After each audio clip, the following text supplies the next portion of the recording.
العلم هو النور الهادي والمفتاح لكل الخير من يريد الله به خيرا. بسم الله الرحمن الرحيم. باب حرم المدينة حرسها الله تعالى.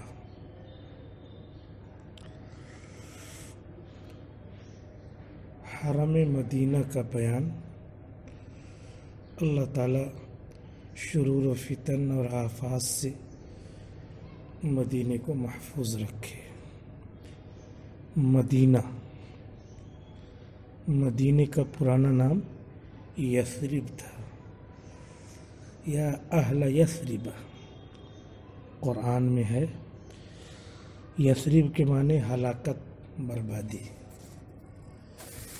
اللہ کے رسول نے بدل کر کے اس کا نام رکھ دیا مدینۃ الرسول. پھر مضاف الیہ حذف ہو کر مدینہ اس کا نام ہو گیا.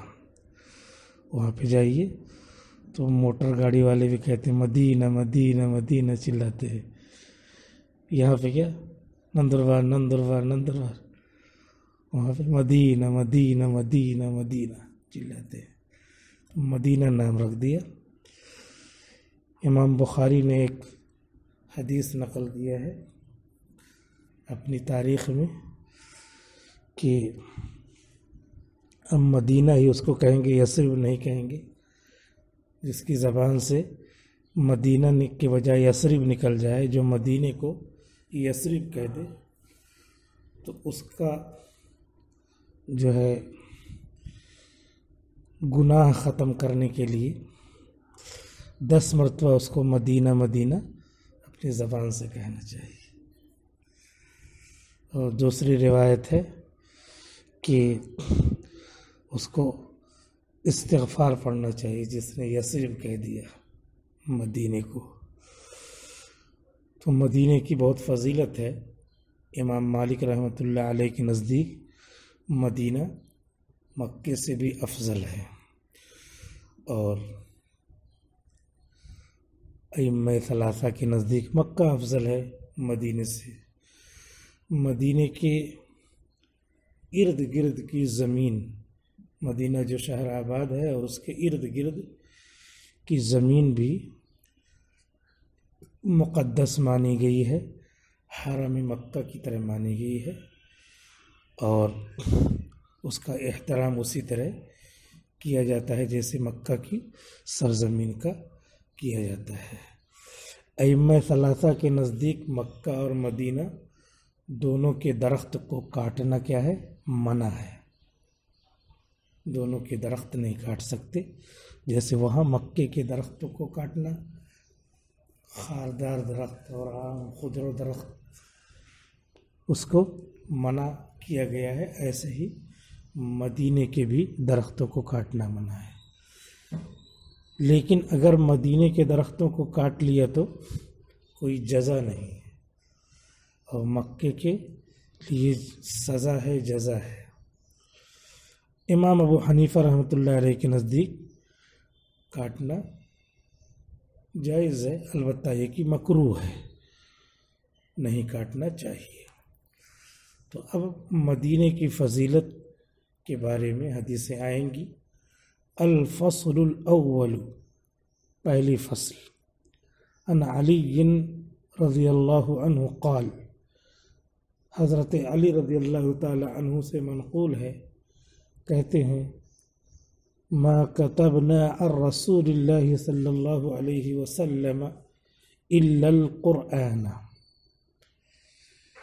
ہم نے نہیں لکھا رسول اللہ صلی اللہ علیہ وسلم سے قرآن کے علاوہ کچھ بھی. وما فی هذه الصحیفۃ، اور جو کچھ احکام اس صحیفے میں ہیں اس کے علاوہ، جو کچھ احکام اس صحیفے میں ہیں اس کے علاوہ کچھ نہیں لکھا. کچھ لوگوں کو یہ گمان تھا اور یہ خیال تھا کہ حضرت علی رضی اللہ عنہ کے پاس کچھ خصوصی علم ہے جو اللہ کے رسول نے آپ کو وصیت کر کے لکھوایا ہے، اور شیعہ حضرات خاص طور پہ یہی یقین رکھتے ہیں کہ حضرت علی کے پاس خصوصی علم تھا جو حضور نے ان کو دیا تھا، وصیت کی تھی، لکھوایا تھا۔ اس وصیت میں ایک علم یہ خاص طور پہ تھا کہ انہی کو خلیفہ بنایا تھا، لکھوا دیا تھا۔ تو اس حدیث میں حضرت علی رضی اللہ تعالیٰ عنہ اس کی تردید کر رہے ہیں کہ میرے پاس کوئی خصوصی علم نہیں۔ تو یہ اتنا جز جو ہے اس خیال کی تردید ہے۔ قرآن ہے، قرآن سب کے پاس ہے، اور قرآن کی جو تشریح ہے حدیث شریف، تو حدیث شریف بھی سب کے سامنے ہے۔ تو اس قرآن شریف کے علاوہ حدیث شریف کے مختلف احکام، قرآن شریف کے مختلف احکام جو حدیث کی شکل میں ہیں، تو اسی میں سے کچھ حدیثیں، کچھ احکام اللہ کے رسول نے میرے پاس لکھوائے ہیں۔ وہ احکام اور بھی لوگ جانتے ہیں، لیکن وہ میں نے لکھ کر کے ایک کاغذ میں اپنی تلوار کی نیام میں، میان میں رکھتا ہوں۔ اس میں ایک حکم ہے جنایت کا، جنایات کا حکم، وہ سب جو ہے اس میں ہے۔ جنایت کا حکم بھی سب کو معلوم ہے۔ تو جو کچھ قرآن میں ہے، جو یہ قرآن ہے یہ میرے پاس ہے، جو کچھ اس صحیفے میں، اس میں ایک حکم کیا ہے؟ ایک حکم یہی کہ جنایات کا حکم ہے، اور بھی جو حکم ہے اس میں بیان کرنے جا رہے ہیں۔ ایک حکم اس میں کیا ہے؟ ایک حکم اس میں یہ ہے کہ مقام عیر، عیر ایک پہاڑ ہے اور ثور ایک پہاڑ ہے۔ اس پہاڑ کے بیچ میں جو زمین ہے مدینہ ہے، اور مدینہ کے آس پاس کی زمین ہے، اس کے بعد یہ پہاڑ، یہ پہاڑ، عیر اور ثور۔ تو اس کے بیچ میں جو زمین ہے وہ کیا ہے؟ محترم ہے۔ یہ حکم جو ہے اس صحیفے میں، ایک جنایت کا حکم، دوسرے یہ حکم، اور تیسرا ایک حکم ہے اس میں کہ مسلمانوں کا کوئی بھی آدمی، ایک بھی آدمی اگر کسی غیر مسلم کو پناہ دے دے تو اب مسلمان اس کو مار نہیں سکتے۔ یعنی ایک مسلمان کا درجہ اتنا بڑا ہے کہ اکیلے اگر وہ پناہ دے دے تو سب وہ لوگوں کو ماننا پڑے گا۔ یہ بھی حکم اسی میں لکھا ہوا ہے، پناہ دینے کا۔ تو اسی کو آگے بیان کر رہے ہیں، کہہ رہے ہیں کہ جو اس صحیفے میں ہے اور قرآن یہی علم ہے، الگ سے تو کچھ بھی نہیں ہے۔ اور کیا اس صحیفے میں؟ یہ بتاتا ہوں۔ قال، حضرت علی نے فرمایا، یعنی بتلایا کیا اس صحیفے میں ہے۔ قال رسول اللہ صلی اللہ علیہ وسلم، اللہ کے رسول صلی اللہ علیہ وسلم نے فرمایا ہے، جو میں نے اس صحیفے میں لکھ رکھا ہے، المدینۃ حرام، مدینہ محترم ہے، مدینہ محترم ہے، جیسے مکہ محترم ہے، مدینہ بھی محترم ہے۔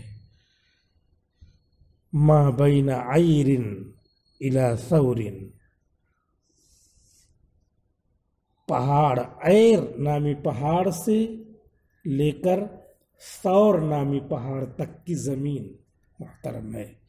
ائمہ ثلاثہ کہتے ہیں مکہ کی طرح محترم ہے، کہ اس کی گھاس وغیرہ کو نہیں کاٹ سکتے، پرندے کو نہیں مار سکتے، شکار کر سکتے۔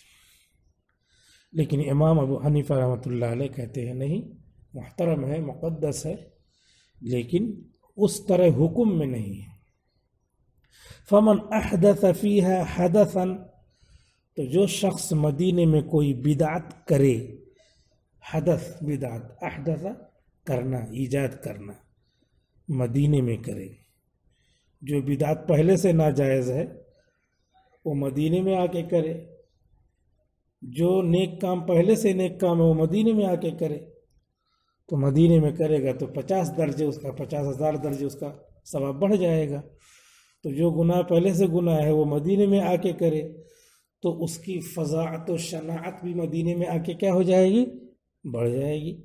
فمن احدث فیہا حدثا، تو جو شخص مدینے میں کوئی بدعت ایجاد کرے، او آوا محدثا، یا مدینے میں کسی بدعتی کو پناہ دے، آوا یووی ایواء، پناہ دینا، محدث بدعتی احداث کرنے والا، فعلیہ لعنت اللہ، یہ بہت بڑا گناہ ہے، گناہ کبیرہ ہے، اور مدینے میں آ کے اس کی فضاحت اور بڑھ جاتی ہے، اور قرآن کی جو آیت کے خلاف ہے کہ من جاء بالسیئۃ فلہ مثلها بمثلها جزاء سیئۃ سیئۃ بمثلها، تو اسی کے مثل ہے، فضاحت کیسے بڑھے گی؟ تو اس کا مطلب یہ ہے کہ جیسے ہم نے مثال دیا تھا کہ وہ فعل ہی ایک ہی فعل رہے گا اور اس ایک ہی فعل سے ایک ہی گناہ ہوگا، لیکن وہ فعل اتنا خطرناک ہے کہ اس کی جو ہے شناعت اتنی ہی خطرناک ہوگی۔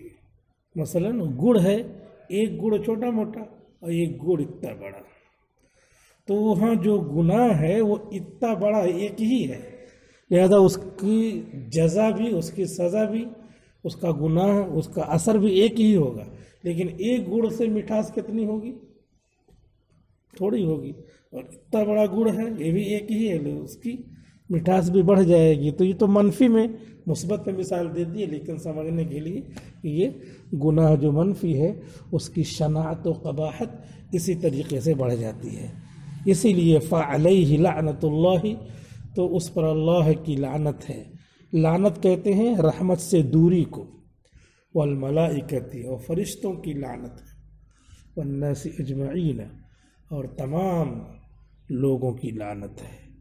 لا يقبل منہ صرف ولا عدل، نہیں قبول کیا جائے گا اس سے فرض عمل اور نہ نفل عمل، یعنی اس کا فرض جو ہے قبول نہیں ہوگا، مکمل طور پہ قبول نہیں ہوگا، صرف فریضہ ذمہ داری فرض نماز کی ساقط ہو جائے گی، بقیہ جو ثواب ہے مرتب وہ نہیں ہوگا۔ لا يقبل منہ صرف ولا عدل، صرف کے معنی فرض اور عدل کے معنی نفل، بعض لوگوں نے الٹا کیا ہے، صرف کے معنی نفل اور عدل کے معنی فرض۔ ومن والا قوما، اور جس نے کسی قوم سے دوستی کیا، والا قوما، دوسرا حکم کیا ہے اس صحیفے میں؟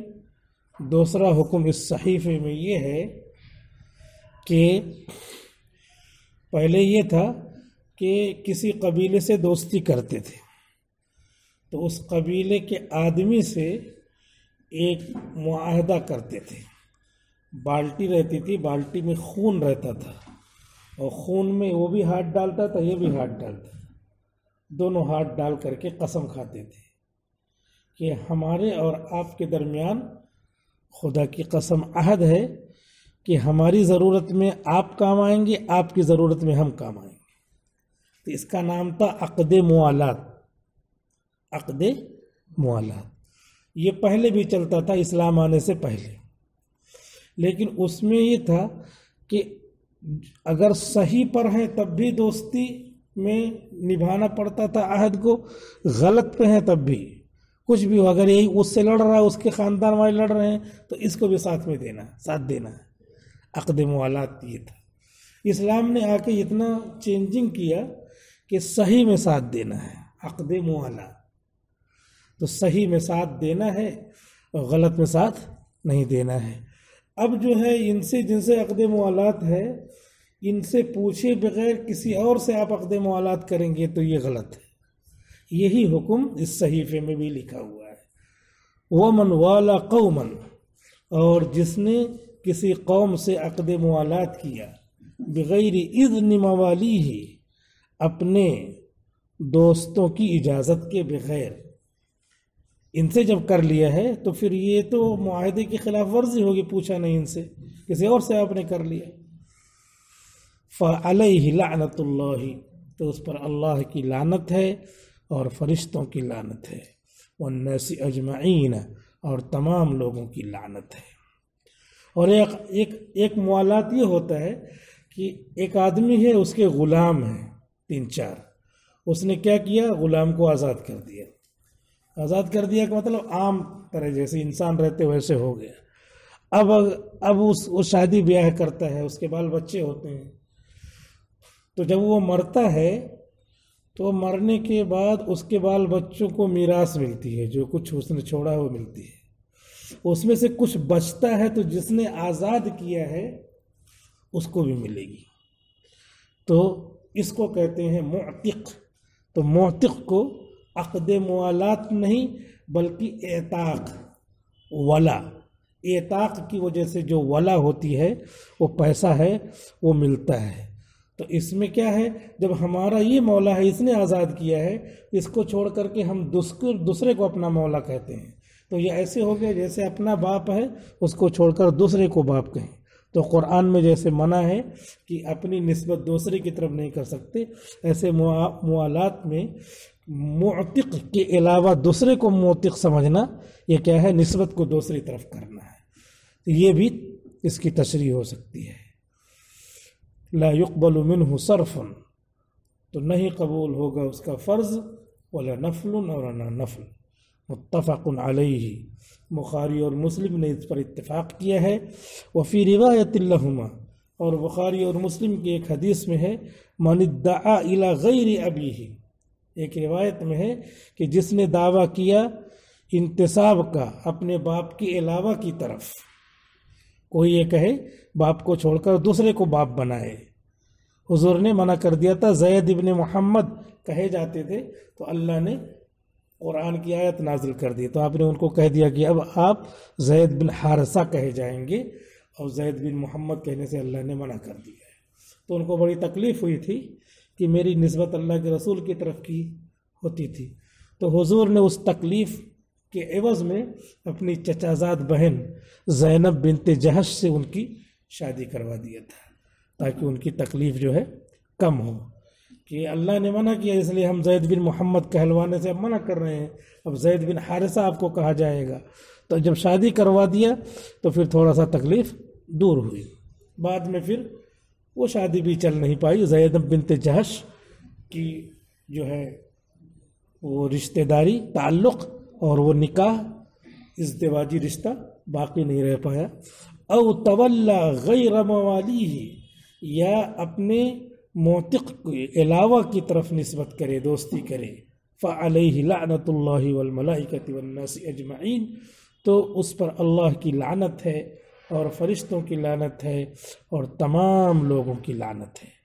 لا يقبل منہ صرف ولا عدل، اس کا نہ کوئی فرض قبول ہوگا اور نہ اس کی کوئی نفل قبول ہوگی۔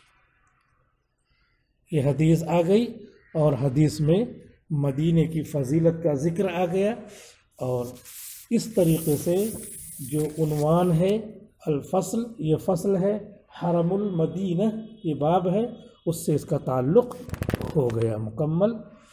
اس کے بعد دوسری حدیث ہے وعن سعد قال، وعن سعد قال، یہاں واو حرف عطف ہے، جو اس سے پہلے والی حدیث پر عطف کیا گیا ہے، اسی باب کی حدیث ہے تو واو ذکر کرتے ہیں، پھر نیا باب آتا ہے تو واو ذکر نہیں کرتے۔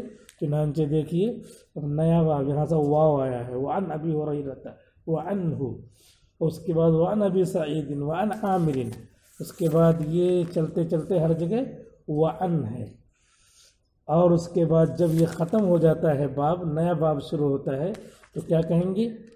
عن کہیں گے۔ کہاں نیا باب ہے؟ فصل، نئی فصل آ گئی تو ہے عن سلیمان۔ اس طریقے سے یہ اس کا نحوی جو ہے، اس کی نحوی تشریح ہے۔ وعن سعد قال، حضرت سعد بن ابی وقاص سے مروی ہے، کہتے ہیں، سعد سے مراد سعد بن ابی وقاص جو عشرہ مبشرہ میں سے ایک صحابی ہیں۔ قال، کہتے ہیں، قال رسول اللہ صلی اللہ علیہ وسلم، حضور صلی اللہ علیہ وسلم نے فرمایا۔ آپ کی یہ قولی حدیث ہے۔ حدیث کی تعریف کیا ہے؟ جو آپ نے فرمایا یا آپ نے کیا یا آپ کے سامنے کوئی چیز کی گئی، اقوال و افعال و تقریرات نبی کو حدیث کہتے ہیں۔ پھر حدیث و سنت میں فرق یہ ہے کہ آپ نے جس پر جو کہا اور اس پہ عمل بھی ہوتا آیا، اس کا نام ہے سنت، اور عمل نہیں ہوا تو اس کا نام ہے حدیث۔ آپ نے فرمایا انی احرم ما بین لا بطع المدینتی، بے شک میں محترم قرار دیتا ہوں مدینے کے دونوں کناروں کی زمین کو، یعنی ثور اور عیر کے درمیان کی زمین کو. لابتن، لابتانی، لابتین، کنارہ، دو کنارے، نون یہاں سے گر گیا ہے. حرام قرار دیتا ہوں. اس طرح حرام قرار دیتا ہوں ان یقطع یضاحوہا، کہ اس کے کانٹے دار درخت کو کاٹا جائے، کہ اس کے کانٹے دار درختوں کو کاٹا جائے. حرام قرار دے دیا. حنفیہ کہیں گے کہ ارے یہ تو حرام نہیں ہے، تو وہ کراہت تنزیہی کہتے ہیں. بقیہ لوگ کراہت تحریمی قرار دیتے ہیں. اور یقتل صیدها، یا اس کے شکار کو قتل کیا جائے. امام ابو حنیفہ کہتے ہیں شکار کو قتل کرنا مکروہ تنزیہی، ممانعت تنزیہیہ ہے. وقال، اور آپ نے فرمایا المدینۃ خیر لہم لو کانوا یعلمون، کہ مدینہ ان کے لیے بہتر ہے کاش کی وہ جانتے، کاش کی وہ جانتے. یعنی جو لوگ مدینے میں رہتے ہیں تو مدینے میں آباد رہنا ان کے لیے بہتر ہے. کہیں دوسری جگہ کمانے کے لیے آدمی گیا، یمن میں چلا گیا کمانے کے لیے، پھر وہیں پہ مکان بنا لیا، فیکٹری بنا لیا، وہی رہ گیا. تو وہ جو چھوڑ کر کے جا رہے ہیں، تو مدینے کی جو خیر و برکت ہے اور جس کا ظہور مرنے کے بعد ہوگا یہ بہتر ہے. اور جو انہوں نے پیسے کما لیے، فیکٹری بنا لیا، تو یہ سب کیا ہے؟ یہ سب بہتر نہیں ہے. لا یدعها احد، کوئی مدینے کو نہ چھوڑے، نہیں چھوڑتا یعنی نہ چھوڑے، رغبتاً عنہا، مدینے سے اعراض کرتے ہوئے. رغبتاً عنہا یہ حال ہے، راغباً عنہا ان صلہ کے ساتھ اعراض کرنے کے معنی میں ہے. الا ابدل اللہ فیہا من هو خیر منہ، مگر یہ کہ اللہ تعالیٰ بدلے میں مدینے میں اس شخص کو لائے گا جو اس سے بہتر ہوگا. یہ چھوڑ کر کے چلا گیا اور وہاں رہنے لگا، تو پھر اس کی زمین اللہ تعالیٰ ایسے آدمی کو خریدوا دیں گے، دے دیں گے جو یہیں پہ رہے گا اور یہیں پہ عمل کرے گا، اس سے اچھا عمل اس کا ہوگا. من هو خیر، جو یہاں ہے یہ قرآن پڑھے گا، تلاوت کرے گا، عبادت کرے گا، سمجھائے گا، یعنی ہر خیر کا کام اس سے بہتر کرے گا. ولا يثبت احد على لأوائها وجهدها، اور نہیں ثابت قدم رہتا کوئی آدمی مدینے کی مصیبت پر. لأواء کے معنی مصیبتن، لأواء کے معنی مصیبتن. اس میں کیا لکھا ہے؟ حمزہ ہے، لاوا حمزہ نہیں ہے، لام کے بعد الف پہ حمزہ ہے، جس میں نہیں ہے، لیکن حمزہ ہی ہونا چاہیے. یعنی کیا ہے؟ لأواء مصیبتن. اور نہیں کوئی ثابت قدم رہتا ہے مدینے کی مصیبت اور اس کی مشقت پر. جہد کے معنی مشقت. الا كنت له شفیعا، مگر یہ کہ میں اس کے لیے سفارش کرنے والا بنوں گا. یعنی مرنے کے بعد قیامت میں جب میدان محشر میں لوگ جنت میں جائیں گے، دوزخ میں جائیں گے، تو کہیں یہ دوزخ میں جانے والا ہوا تو میں سفارش کروں گا کہ اللہ تعالیٰ اس کو جو ہے جنت میں داخل کیجئے. یہ مدینے میں رہتا تھا، میرے شہر میں، جہاں پہ مصیبتیں مدینے کی جھیلتا تھا، فقر و فاقہ جھیلتا تھا، اور جو ہے چانسز تھے مدینہ چھوڑنے کی کہ دوسری جگہ چلا جائے، اس کو نوکری اچھی مل جائے، لیکن نہیں چھوڑتا تھا. تو کنت لہ شفیعا، میں اس کے لیے سفارش کروں گا. اور شہیدن، یا گواہی دوں گا. او شک کے راوی ہے، یعنی اللہ کے رسول نے شفیعاً فرمایا یا شہیداً فرمایا. تو کتنے نیک لوگ تھے یہ روایت کرنے والے صحابہ، کہ شک ہو گیا تو شک کو بھی نقل کیا، تاکہ یہ جو ہے ہمارا شک چھپا نہ رہے کہ ہم کو شک تھا لیکن لوگوں کو یقین منتقل ہوا. لوگوں کو اگر ایسے نہ کہتے تو لوگوں کو یقین منتقل ہوتا کہ حضور نے کیا فرمایا تھا؟ شفیعاً فرمایا تھا. لیکن کہنے والے کو شک ہوا تو کہنے والے نے ایسے کہہ دیا اور اسی طرح منقول ہوا. تو دین جتنا ہے اتنا ہی منقول ہوا ہے، اس میں کمی بیشی کے بغیر. لہذا ہلکی بھی کمی بیشی یہ کیا ہے؟ دین میں غلط ہے، بدعت ہو جائے گی. اسی لیے مولانا تھانوی نے فرمایا کہ جب آدمی کا انتقال ہوتا ہے تو کفن کے اوپر یہ جو عطر ہم لوگوں کی ہوتی ہے وہ لگانا بدعت ہے. کیونکہ حدیث شریف میں آیا ہے ایسی خوشبو لگانے کے لیے جو دھوئیں سے نکلی ہوئی ہو. تو دھوئیں والی دھونی دے کر کے کفن میں کیا لگانا چاہیے؟ عطر لگانا چاہیے، نہ کہ جو ہے یہ والی جو نکلتی ہے کس سے؟ جو اپنی جو ہے عطر ہوتی ہے قطرات سے نکلتی ہے. یوم القیامتی، قیامت کے دن. رواہ مسلم، امام مسلم نے نقل کیا ہے. وقت پورا ہو گیا، بس یہیں پہ بس کرتے ہیں. آدھا بس بھی عربی ہے، بس صاحب السبسن، بس کے معنی حسب، کافی. السلام علیکم ورحمۃ اللہ وبرکاتہ. السلام عليكم. لا تنسوا الاعجاب بالفيديو والاشتراك في القناة تشجيعا لنا لنستمر بنشر المزيد إن شاء الله.